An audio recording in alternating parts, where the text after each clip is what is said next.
Hello everyone, आज इस video में हम सॉल्व करेंगे एनसीईआरटी क्वेश्चन जो कि बेस्ड होंगे क्लास 10th हिंदी के चैप्टर सूरदास के पद पर। ठीक है, तो बिना किसी देरी के स्टार्ट करते हैं। ठीक, मैं हूं आदर्श और आप देख रहे हैं ऑल इन वन। यहाँ आपको स्टडी मटेरियल के साथ साथ इंजॉयमेंट का मटेरियल भी मिलेगा। ठीक, तो फिर बिना टाइम वेस्ट करे स्टार्ट करते हैं।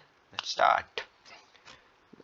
ठीक, पहला क्वेश्चन जो है हमारी स्क्रीन पर वो है गोपियों द्वारा उद्धव को भाग्यवान कहने में क्या व्यंग नहीं था। मतलब जब गोपियां उद्धव को भाग्यवान कहना क्यों चाहती हैं, उसमें उन्होंने भाग्यवान क्यों कहा है। ठीक, वैसे व्यंग है, मतलब कोई तर्क प्रस्तुत कर रही है, तो मतलब वो उद्धव को भाग्यवान नहीं भाग्यहीन मानते हैं। क्या भाग्यहीन क्यों? क्योंकि वो जो श्री कृष्ण रूपी जो प्रेम रस है वो उसके पास होते हुए भी उसको अपने शरीर के अंदर धारण नहीं कर पा रहे हैं उद्धव। क्यों? वो योग में इतना लीन है कि जो श्री कृष्ण रूपी प्रेम है वो उसको अपने शरीर में धारण नहीं कर पा रही है। इसी व्यंग को गोपियों ने प्रस्तुत करा है कि आप इतने भाग्यवान हो कि आप उस श्री कृष्ण रूपी प्रेम को अपने अंदर धारण नहीं कर पा रहे हो, परंतु वो गोपियां तो हम पूरी तरह से लीन हो चुके हैं इस प्रेम में। ठीक, तो उत्तर जो है वो कुछ यह है। गोपियों द्वारा उद्धव को भाग्यवान कहने में यह व्यंग है निहित है कि उद्धव वास्तव में भाग्यवान न होकर अति भाग्यहीन है। कृष्ण रूपी सौंदर्य तथा प्रेम रस के सागर में के सानिध्य में रहते हुए भी असीम आनंद से वंचित हैं। वे प्रेम बंधन में बंधे एवं मन में के प्रेम में अनुरक्त होने की सुखद अनुभूति से पूर्णतः अपरिचित है पता।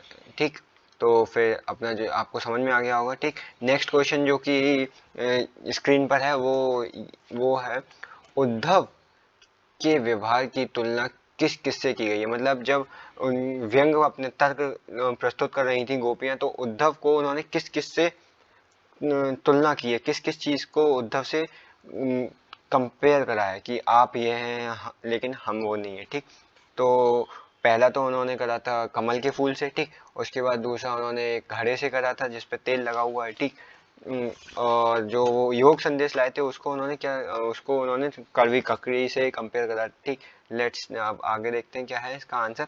गोपियों ने उद्धव के व्यवहार की तुलना निम्नलिखित उदाहरणों से की है। ठीक है, तो यह गोपियों ने उद्धव के व्यवहार की तुलना कमल के पत्ते से की है जो जल में रहते हुए भी उससे प्रभावित नहीं होता। आपने एक चीज नोटिस की होगी, जो कमल का फूल है वो तालाब में रहता है, लेकिन वो उस पर अगर उसके पत्ते पर अगर आप एक भी बूंद पानी डालोगे तो वो पानी उसमें से उस पे पत्ता गीला नहीं होता है, वो पानी उसमें से निकल जाता है। यहाँ पे जो तालाब है उसको श्री कृष्ण के प्रेम से कहा गया है, और जो कमल का फूल है उसको उद्धव से कंपेयर करा गया है। ठीक, और जो सेकंड है वह जल में रखे तेल के मटके के समान है। कौन? उद्धव। क्यों? क्योंकि जल में रखा है मटका, ठीक है, उसमें तेल तेल का मटका है, तो वो उसके चारों तरफ तेल की लेयर हो जाएगी, तो उसमें रखे हुए भी वो तेल से टच नहीं वो पानी से टच नहीं हो रहा। ठीक, पानी है वो श्री कृष्ण है, और तेल रूपी मटका कौन है? गोपी, सॉरी उद्धव। ठीक, जिस पर जल की एक बूंद भी टिक नहीं पाती, एक भी बूंद टिक नहीं पा रही है। ठीक है, अब अपना जो नेक्स्ट क्वेश्चन है वो है गोपियों ने किन किन उदाहरणों के माध्यम से उद्धव को उल्हाने दिए। देख, हम उल्हाने का मतलब क्या था उनको, मतलब एक प्रकार से उन पे क्या तर्क प्रस्तुत करें। ठीक है, गोपियों ने अनेक उदाहरणों के माध्यम से उद्धव को उल्हाने दिए। ठीक है, उन्होंने अनेक माध्यम से उद्धव को उल्हाने दिए। गोपियां उद्धव के व्यवहार को कमल के पत्ते के समान बताती हैं जो पानी में रहकर भी अछूत रहता है, यानी वह प्रेम के मूर्त कृष्ण के संग रहकर भी उसका अर्थ नहीं जान पाया है। ठीक है, मैंने आपको यही बताया, ये पीछे क्वेश्चन है, बस इसको थोड़ा एग्जैजरेट करना है। गोपियां उन्हें बड़भागी कहती हैं कि जो कृष्ण के संग रहकर भी प्रेम के बंधनों से मुक्त हैं। उन्हें प्रेम में के मायने नहीं पता है। उनको प्रेम के मायने नहीं पता है। किसको?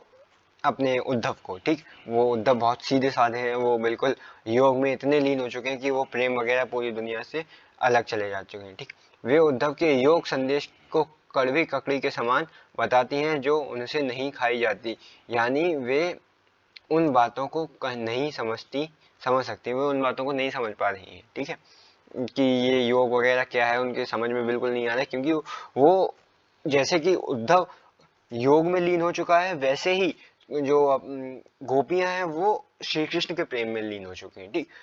जो अपना सेकंड क्वेश्चन है वो है उद्धव द्वारा, सॉरी फोर्थ क्वेश्चन, सॉरी हम लोग फोर्थ क्वेश्चन पे आ गए, बड़ा जल्दी हो रहा है सब। उद्धव द्वारा दिए गए योग के संदेश ने गोपियां की विरहाग्री में घी का काम क्यों किया? विरहाग्री का मतलब होता है अग्नि में, अग्नि में घी का काम किया। अग्नि में जब घी डालते हैं तो वो और ज्वाला और प्रचलित हो जाती है, ठीक है। तो जब वो योग संदेश लाए तो पहले से ही गुस्सा थी कि श्री कृष्ण अब तक नहीं आ रहे, और तो उनको उनसे बात करने, गोपियों को श्री कृष्ण से बात करनी थी, वो अब तक नहीं आ रहे, तो पहले से ही उनमें बहुत गुस्सा था, वो अग्नि से जल रही थी अंदर से। लेकिन जब उनको पता चला कि वो अब नहीं आएंगे, उन्होंने अपने अपने जो दास हैं उद्धव जी उनसे ये पत्र भेजा है, तो वो बहुत उदास हुई और अग्नि की तरह जलने लगी, ठीक। तो आगे हम देखते हैं क्या है इसका आंसर। इसका आंसर है गोपियां श्री कृष्ण के आगमन की आशा में बेचैन थी। क्या थी? बेचैन थी। क्यों? क्योंकि उन्हें ये लग रहा था कि अब आ जाएंगे, कल आएंगे, थोड़े दिनों बाद श्री कृष्ण आएंगे, तब वो वे एक एक दिन गिन रही थी और अपने तन मन की व्यथा को चुपचाप सहती हुई श्री कृष्ण के प्रेम के रस में डूबी हुई थी, ठीक है। वो अपनी तन मन से जो चुपचाप सह रही थी, जो भी उनके साथ हो रहा था वो सारा अपना कुछ सह रही थी। वो श्री कृष्ण को इंतजार कर रही थी कि हम आएंगे तो हम उन्हें अपनी जो प्रॉब्लम्स हैं वो बताएंगे और हम उनसे बात करेंगे, ठीक। परंतु कृष्ण ने स्वयं न आकर योग का संदेश देने के लिए उद्धव को भेज दिया। खुद तो आए नहीं, बल्कि उन्होंने उद्धव को भेज दिया। विरह की अग्नि में जलती हुई गोपियों को जब उद्धव ने कृष्ण को भूल जाने का योग और योग साधना में उपदेश देना प्रारंभ किया, तब गोपियों की विरह वेदना की और भी बढ़ गई। क्यों बढ़ गई? क्योंकि पहले से ही वो इतने बेचैन थी, तो अब आके आप उनसे कह रहे हो कि श्री कृष्ण के प्रेम को आप सपोज करिए आप किसी चीज से बहुत प्यार करते हो और अचानक से आपसे आके कोई कहे कि आप उसे भूल जाओ, आप उसको बिल्कुल फॉरगेट कर दो, तो ऑब्वियस सी बात है कि हम लोग बिल्कुल अंदर से शॉक हो जाएंगे। पहली बात, अंदर से बहुत उत्तेजित हो जाएंगे कि ये क्या बोल रहे। तो बस इसी तरह से यहाँ पे उद्धव का है, ठीक है। अब अपना जो आगे है वो इस प्रकार उद्धव द्वारा दिए गए योग के संदेश में गोपियों की विरह अग्नि में घी का काम किया, मतलब आग में घी का काम किया है, ठीक है। जो अपना फोर्थ क्वेश्चन है वो फिफ्थ, मर्यादा न लही के माध्यम से कौन सी मर्यादा न रहने की बात की गई। मर्यादा न रही का मतलब होता है मर्यादा ना रहने की बात, मतलब क्या मर्यादा नहीं, ठीक। मर्यादा ना रही के माध्यम से प्रेम की मर्यादा ना रहने की बात की है। प्रेम की एक मर्यादा होती है कि हम कृष्ण के मथुरा चले जाने पर गोपियां उनके वियोग में जल रही थी, कि वो उनसे दूर हो गए, इसलिए वो जल रही थी, ठीक। कृष्ण के आने पर ही उनकी विरह वेदना मिट सकती थी। मतलब जब विरह का मतलब होता है, सॉरी, वियोग का मतलब होता है अलग हो जाना। जब तक वो अगर वो साथ आएंगे, जब अगर श्री कृष्ण आ जाते तो उनकी जो अग्नि जल रही थी वो बंद हो जाती, ठीक। तो थी, परंतु कृष्ण ने स्वयं न आकर उद्धव को योग संदेश के साथ भेज दिया, ठीक। जिसने के गोपियों की उनकी मर्यादा के त्याग करने पर आतुर कर दिया। मर्यादा का मतलब एक मर्यादा होती है कि प्रेम की जो, मतलब अपनी प्रेम की बात किसी दूसरे मर्द या फिर किसी दूसरे पुरुष से नहीं करती हैं गोपी। मतलब कोई भी स्त्री अपनी प्रेम की बात दूसरे पुरुष से नहीं कहती है। बस वो मर्यादा को उल्लंघन करने पर मजबूर कर दिया श्री कृष्ण ने। क्यों? क्योंकि उन्होंने उद्धव को भेजा था लेटर लेके। लेटर का मतलब अरे योग संदेश लेके, ठीक। आप लोग, आशा करता हूँ कि बोर नहीं हो रहे होंगे, और अच्छा लग रहा हो तो लाइक करिए, कमेंट करिए और शेयर करिए जितना कर सकते हैं आप, ठीक। जो हमारा सिक्स्थ क्वेश्चन है वो कुछ इस प्रकार है। कृष्ण के प्रति अपने अनन्य प्रेम को गोपियां ने किस प्रकार अभिव्यक्त किया है। मतलब जो कृष्ण से उनको जो प्रेम है उसको किस किस रूप से उन्होंने बताया है हम लोगों को वो पद में, ठीक है। पहला तो उन्होंने अपने आप को गुड़ में चींटी का लिया है, और चींटी का लिया है उन्होंने हारिल पक्षी क्या होता है, जब एक पक्षी होता है जो लकड़ी के पास रहता है, बहुत लकड़ी को ही उसकी जिंदगी सब लकड़ी में ही रहती है, ठीक। गोपियों ने कृष्ण के प्रति अपने अनन्य प्रेम की विभिन्न प्रकार से दिखाया है, ठीक है। पहला जो है वो कुछ वो ये है, गोपियों ने अपनी तुलना उन चींटियों के साथ की है जो गुड़ श्री कृष्ण भक्ति, गुड़ का मतलब गुड़ को श्री कृष्ण माना है, ठीक है, पर आसक्त होकर उससे चिपट जाती हैं। मतलब उस जो चींटियां हैं, चींटियां कौन है, गोपियां, ठीक। और यहाँ पे गुड़ कौन है, श्री कृष्ण। आपने एक चीज देखी होगी कि चींटी एक गुड़ पे ही अपना पूरा जीवन व्यतीत करती है, उसको खा के वहीं पे रहती है, और एक समय ऐसा आता है जब वो उसी पर मर जाती है, मतलब अंत हो जाता है उसका उसी पर, ठीक। पर आसक्त होकर उससे चिपट जाती है, ठीक। और फिर स्वयं को छोड़ा न पाने के कारण वही प्राण त्याग देती है, क्योंकि उसे इतना पसंद है कि वो उसको छोड़ नहीं पाती, इसलिए अपने प्राण त्याग देती है, ठीक। उन्होंने खुद को हारिल पक्षी, किसने, गोपियों ने खुद को हारिल पक्षी व श्री कृष्ण को लकड़ी की भांति बताया। जिस प्रकार हारिल पक्षी सदैव अपने पंजे में कोई लकड़ी अथवा तिनका पकड़े रहता है, मतलब जो हारिल पक्षी होता है वो हमेशा अपने साथ कोई ना कोई लकड़ी रखता ही रखता है, ठीक। उसी प्रकार वो हारिल पक्षी कौन है, गोपियां, और श्री कृष्ण कौन है, लकड़ी, ठीक। तो वो गोपियां चाहती हैं कि श्री कृष्ण उनके पास हमेशा रहे, ठीक। उसे किसी भी दशा न नहीं छोड़ता, उसे किसी भी दशा में नहीं छोड़ता है, ठीक। वैसे ही वो चाहते हैं कि हम भी अपने श्री कृष्ण को कभी ना छोड़ सकें, ठीक। उसी प्रकार गोपियों ने उद्धव से योग की शिक्षा ऐसे लोगों को देने की बात कही जिनका मन चंचल है और इधर उधर भटकता है। मतलब गोपियों का मन चंचल क्यों है, क्योंकि वो उनका मन स्थिर नहीं है, वो कहीं और कुछ, कभी इधर सोच रहे हैं, कभी उधर भटकता है उनका मन, ठीक है। उद्धव अपने योग के संदेश के मन में एकाग्रता का उपदेश लेते देते हैं, परंतु गोपियों का मन तो कृष्ण के अनन्य प्रेम के पहले से ही एकाग्र है। मतलब आप किसी चीज से प्यार करते हो, किसी पर्टिकुलर वस्तु से प्यार करते हो, और आपसे कहा जाए आप उसे छोड़ के योग करने लगो, पर हमारा ध्यान वहीं पे रहेगा, योग वगैरह किसी में कुछ नहीं लगेगा, किसी भी प्रकार हम उसे छोड़ना नहीं चाहे, हमारा ध्यान कितना भी हम कोशिश करें कि उससे हटाने पर नहीं हटेगा, ठीक। उसी प्रकार है, इस प्रकार योग साधना का उपदेश उनके लिए निरर्थक था, ठीक है। मतलब वो बिल्कुल बिना मतलब की बात है कि आप हमारे पास लेकर आइए और हम उसे मान लें और फिर हम श्री कृष्ण से प्रेम करना छोड़ दें। ऐसा थोड़ी, प्रेम तो एक ऐसा बंधन है जो कई सालों का प्रेम एक साथ जब मिलता है तो फिर उसे अलग कर पाना बहुत मुश्किल होता है, ठीक। योग की आवश्यकता तो उन्हें है जिनका मन स्थिर नहीं हो पाता, इसीलिए गोपियां चंचल मन वाले लोगों को योग का उपदेश देने की बात करती हैं। देखिए गोपियों का मन चंचल नहीं है, क्यों, क्योंकि वो पर्टिकुलर कृष्ण के प्रेम में डूबी हुई है। लेकिन जिन लोगों का मन चंचल होता है, कभी ये सोचें, कभी वो चाहिए, कभी ये चाहिए, तो उन लोगों के लिए ये अपना योग संदेश लेकर जाइए और उनको समझाइए। 8th क्वेश्चन हमारा है, प्रस्तुत पदों के आधार पर गोपियों का योग साधना के प्रति दृष्टिकोण स्पष्ट करें। हमारा जो पद है उस पे हमें गोपियों की योग साधना के प्रति दृष्टिकोण स्पष्ट करिए। जो हमारा पूरा पद दे रखा है उसमें गोपियों के लिए, गोपियों के नजरिए से हमें बताना है कि वो उनके लिए किस तरीके का है, ठीक है। क्या है जो योग संदेश है उन्होंने जो भेजा है वो किस प्रकार है, ठीक। गोपियों ने योग साधना का निरर्थक बताया, योग साधना को उनके लिए बिल्कुल निरर्थक बताया है। उनके अनुसार यह उन लोगों के लिए है जिनका मन अस्थिर है, परंतु गोपियों के हृदय तो श्री कृष्ण के लिए स्थिर है। गोपियों का हृदय क्या है, श्री कृष्ण के लिए बिल्कुल स्थिर है, परंतु जो जो जो लोग हैं जिनका मन स्थिर नहीं है, आप उनको ये योग संदेश ले जाके दीजिए, पर हमें इसकी कोई जरूरत नहीं है, ठीक। परंतु गोपियों का हृदय तो श्री कृष्ण के लिए स्थिर है, वे उनकी भक्ति के में पूरी तरह समर्पित है। वो किसकी भक्ति में, श्री कृष्ण की भक्ति में पूरी तरह समर्पित है। योग ज्ञान उनके लिए कड़वी ककड़ी के समान है, योग ज्ञान उनके लिए कड़वी ककड़ी के समान है। मतलब जो ककड़ी होती है वो कभी बहुत कड़वी होती है, जिसको खा भी नहीं सकते हम लोग, जिसे खाना बहुत ही मुश्किल है, ठीक। यह ज्ञान गोपियों के लिए बीमारी के से अधिक कुछ नहीं है, ये एक बीमारी टाइप में है और उसके उसके अलावा कुछ नहीं है, ठीक।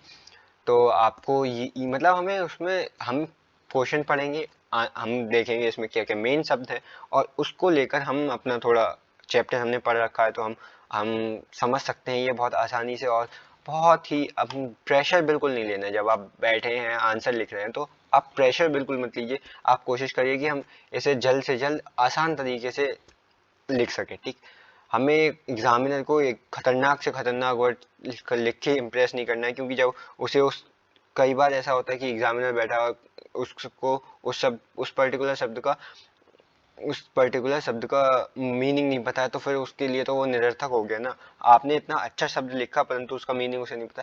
तो हमें आसान शब्दों में और ऐसा लैंग्वेज लिख के उसको इम्प्रेस कर देना है कि वो पढ़े और उसे एक बार में समझ में आ जाए। कोई ऐसा इंसान भी उसे पढ़े जो जिसे बिल्कुल उस बारे में कुछ जानकारी नहीं है, तो उसे पता चल जाए कि हाँ ये इस बारे में है, ठीक। तो अपना जो नेक्स्ट क्वेश्चन है वो, गोपियों के अनुसार राजा का धर्म क्या होना चाहिए। राजा का धर्म क्या होना चाहिए। राजा का धर्म बेसिकली क्या होता है कि वो अपनी प्रजा के हित के लिए ही सब कुछ करेगा। कोई जो उसकी मतलब जो पीपल हैं, उसके जो उसके लोग हैं, जो उसकी जनता है, उसके लिए ही हित में करेगा। उसके लिए कभी भी कोई बुरा नहीं चाहेगा। वो हमेशा उसके सुखों की प्रार्थना करेगा, ठीक, और सुखों को प्रदान करने की पूरी कोशिश करे। गोपियों के लिए गोपियों के अनुसार राजा का धर्म है कि वह प्रजा को न सताएं और प्रजा के सुखों का ख्याल रखें। प्रजा को ना सताएं, प्रजा को सुखों का ख्याल रखें, ठीक है। गोपियों को कृष्ण में ऐसे कौन सा परिवर्तन दिखाई दिए जिनके कारण वे अपना मन वापस पा लेने की बात कहती हैं। मतलब एक सेकेंड, गोपियों को कृष्ण में ऐसा कौन सा परिवर्तन दिखाई दिया जिसके लिए वो, अच्छा मतलब हमें ये गोपियां जब जैसे वैसे जब वृंदावन में जो रहते थे, तो श्री कृष्ण बहुत चंचल थे, बहुत ही क्यूट से थे, मतलब बहुत अच्छा उनको प्रेम करते थे। परंतु जब वो वहां से चले गए तो क्या हुआ, बहुत ही अंदर से उन्हें बहुत अच्छा नहीं लगा। श्री कृष्ण में कई सारे परिवर्तन देखने को मिले उन्हें। जब वो उनको वो देखने को मिला तो उनका मन उनसे हटाने का करा, परंतु वो पहले से डूबी हुई थी, वो हटा ना सके, ठीक है। गोपियों को लगता है कि श्री कृष्ण ने अब राजनीति सीख ली है।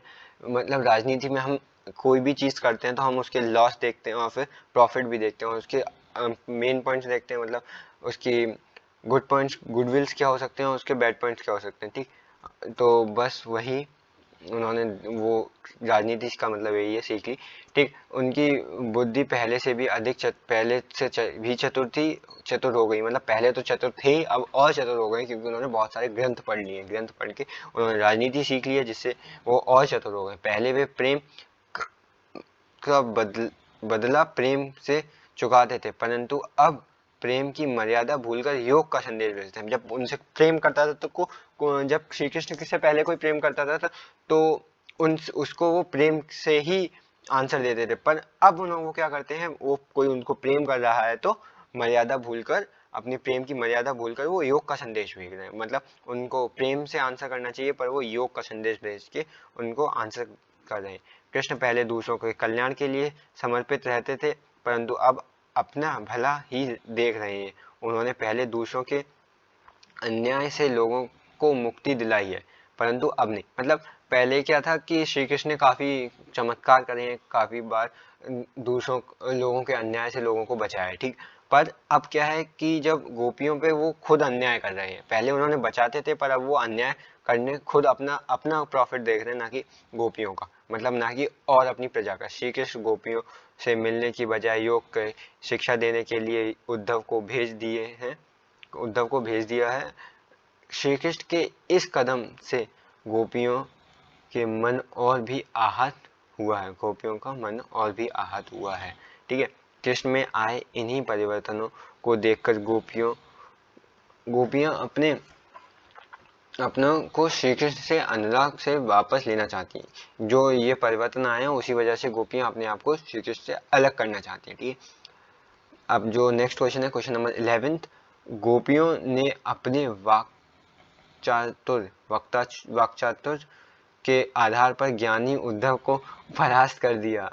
उनके वाक्चातुर की विशेषताएं बताइए। किसकी? गोपियों ने अपने वाक्चातुर्य के आधार से ज्ञानी उद्धव को परास्त कर दिया। मतलब जो उन्होंने बोलने की तरीके थे उससे उन्होंने उद्धव को परास्त कर दिया। ठीक है, उनकी विशेषताएं बतानी है, जो गोपियां बोल रही हैं उनकी विशेषताएं बतानी है।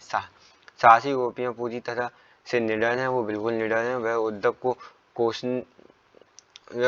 को कोसने के परहेज नहीं करती, मतलब वो उसे प्रॉपर तरीके से कोसती है, अच्छे से, बिल्कुल मस्त प्रॉपर तरीके से, कोई भी परहेज नहीं करती। वे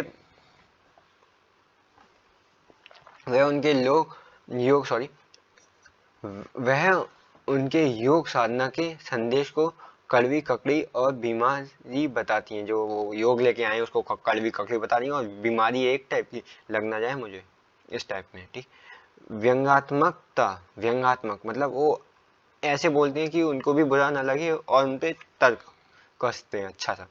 गोपियों ने बड़े ही प्रभावशाली ढंग से व्यंग करती हैं। वे उद्धव को बड़भागी कहती हैं, चूंकि वह श्री कृष्ण के पास रहकर भी अछूत प्रेम से अछूत है, श्री कृष्ण के अछूत प्रेम से भी अछूत है।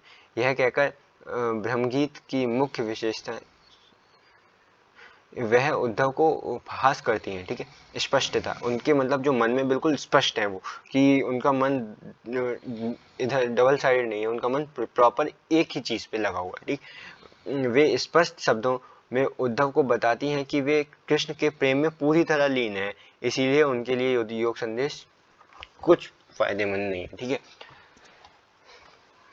संकलित पदों को ध्यान में रखते हुए सुर के भ्रमर गीत की मुख्य विशेषताएं बताइए। मतलब जो भ्रमर गीत है, ये भ्रमर गीत था, मतलब जो भौरे के तुलना में जब वो घूम रहे थे तो उन्होंने मिले और फिर वहाँ पे भ्रमर गीत टाइप में है। ये भ्रमर गीत की इसकी विशेषताएं हैं वो कुछ इस प्रकार है।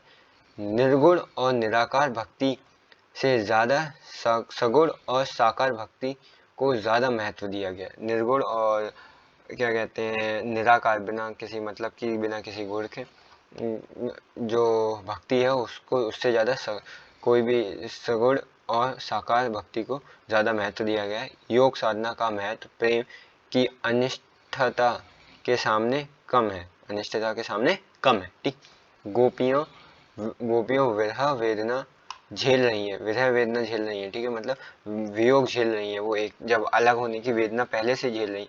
गोपियों ने सरलता, उपलम्ब, व्यंग्यात्मकता, तर्क सहित आदि के द्वारा तर्क शक्ति आदि के द्वारा उद्धव के ज्ञान योग को तुच्छ सिद्ध किया है। क्या तुच्छ बिल्कुल बहुत ही नीचा होना। ठीक, गोपियों ने खुद को हारिल पक्षी व श्री कृष्ण को लकड़ी की भांति बताकर अनन्य प्रेम का परिचय दिया है। अनुप्रास, उपमा, मतलब डिफरेंट टाइप के अलंकार को बहुत अच्छे से यूज करा, बहुत अच्छा सुंदर प्रयोग किया गया है। ठीक है, शुद्ध साहित्यिक ब्रजभाषा का प्रयोग हुआ है, बिल्कुल प्रॉपर ब्रजभाषा का ही प्रयोग हुआ है। इसमें भी संगीतात्मकता का गुण सहज ही होता है। ठीक है, उसमें बहुत अच्छे से संगीत का मतलब एक संगीतात्मकता का गुण बहुत अच्छे से दृष्टि दिख रहा है हमको। ठीक है, रचना के आधार पर कुछ जो अभिव्यक्ति है, मतलब रचना के आधार पर कुछ प्रश्न है वो हम देखते हैं क्या है। गोपियों ने उद्धव के सामने तरह तरह के तर्क दिए, आप इन अपनी कल्पना से और तर्क दीजिए। मतलब उन्होंने कल तर्क दे चुके हैं, अब आपको अपनी कुछ सोच समझ के तर्क और इसमें प्रस्तुत कर, कुछ और तर्क ऐड करने। ठीक है, प्रेम पर विरह की वेदना के साथ योग साधना की शिक्षा देना कहाँ का न्याय है भाई। कोई प्रेम में डूबा हुआ है तो आप उसको अलग करना किस तरीके का न्याय है, किसी कोई मतलब नहीं। ठीक, अपनी बात पूरी न कर पाने वाले कृष्ण एक धोखेबाज है। धोखेबाज मतलब कृष्ण ने अपनी बात पूरी नहीं की, उन्होंने कहा कि मैं वहां जाऊंगा और फिर वापस आके तुम्हारे साथ प्रेम करूंगा, पर उन्होंने वैसा नहीं किया। ठीक, कृष्ण अपने अन्य अन्य प्रेम करने वाले संगों को योग साधना का पाठ क्यों नहीं पढ़ाते। जो उनके सगे हैं उनको उनको जो उनसे प्रेम करते और लोग हैं उनको ये योग साधना का पाठ क्यों नहीं पढ़ा रहे हैं। ठीक, अब अपना जो 14th क्वेश्चन है, सेकंड लास्ट क्वेश्चन है, I think so, let me check, हाँ इट्स सेकंड लास्ट क्वेश्चन। ठीक, तो जो सेकंड लास्ट क्वेश्चन है हमारा वो है, उद्धव ज्ञानी थे। ठीक, उद्धव कौन थे, ज्ञानी थे, नीति की बातें जानते थे, गोपियों के पास ऐसी कौन सी शक्ति थी जो उनके वक्ता चतुर, मतलब उनकी जो चतुरता है वो बोलने की चतुरता में होती, मुखरत होती। गोपियों के पास उनके मन श्री कृष्ण के लिए प्रेम तथा उनके मन में श्री कृष्ण के लिए प्रेम तथा भक्ति थी, बहुत ही ज्यादा भक्ति थी, शक्ति थी, ठीक। जिस कारण उद्धव जैसी ज्ञानी को भी उन्होंने अपने तर्कों से हरा दिया। उद्धव जैसे इतना महान ज्ञान वाले लोग को भी उनको हरा दिया। किसने? गोपियों ने, बहुत अपने तर्कों से, ठीक है, क्योंकि उन्हें श्री कृष्ण के प्रति बहुत अच्छा प्रेम, बहुत बहुत बहुत ही ज्यादा प्रेम था, ठीक है। गोपियों ने यह क्यों कहा कि हरि अब राजनीति पर आए हैं? क्या आपको गोपियों के इस कथन का विस्तार समकालीन राजनीति में नजर आता है? स्पष्ट कीजिए, ठीक है, हमें स्पष्ट करना, ठीक है। गोपियों ने ऐसा इसलिए कहा है क्योंकि श्री कृष्ण ने सीधी उनसे प्रेम को बुझाने की बात ना कर उन्हें उद्धव द्वारा योग संदेश के माध्यम अपनाने को कहा है, ठीक है। उनसे प्रेम ना करना, सीधी प्रेम, जो प्रेम की सीधी बात है, उन्होंने उसे डबल मीनिंग करके उन्होंने कहा कि आप प्रेम करना, मुझसे प्रेम मत करिए, आप ये योग साधना में अपने आप को योग करिए और अपने आप को इस योग में शामिल कर लीजिए, ठीक। गोपियों का कथन कि हरि अब राजनीति पढ़ाए हैं, आज की राजनीति में नजर आ रहा है। आज की राजनीति में नेता भी मुद्दों के बारे में साफ साफ नहीं कहते हैं और मुद्दों को घुमा फिरा कर पेश करते हैं, ठीक है। आज की राजनीति में क्या है, आपको सब कुछ मिलता है पर आपको प्रॉपर तरीके से उसकी पता नहीं चलता कि ये सही है, ये गलत है, आपको घुमा फिरा कर हर चीज बताती है, ठीक है। And thank you for watching everyone. आप से अनुरोध है, आपसे रिक्वेस्ट है कि अगर आपको ये वीडियो अच्छी लगी हो तो प्लीज़ लाइक करिए, सब्सक्राइब टू माय चैनल, ठीक। आपको ऐसे ही और वीडियोस में डालता रहूँगा, डेली आपको एक वीडियो मिलेगा मेरी तरफ से, और आप हमारे चैनल की प्लेलिस्ट में जाकर चेक कर सकते हैं अगर आपको और वीडियोस चाहिए रिलेटेड। जैसे कि मैंने बताया, एंजॉयमेंट के लिए भी हमारा चैनल वीडियोस डालता रहेगा, तो बस आपको उसकी वीडियोस चाहिए तो आप चैनल पे जाइए, सब्सक्राइब करिए और बिना किसी देरी के लाइक ठोकिए।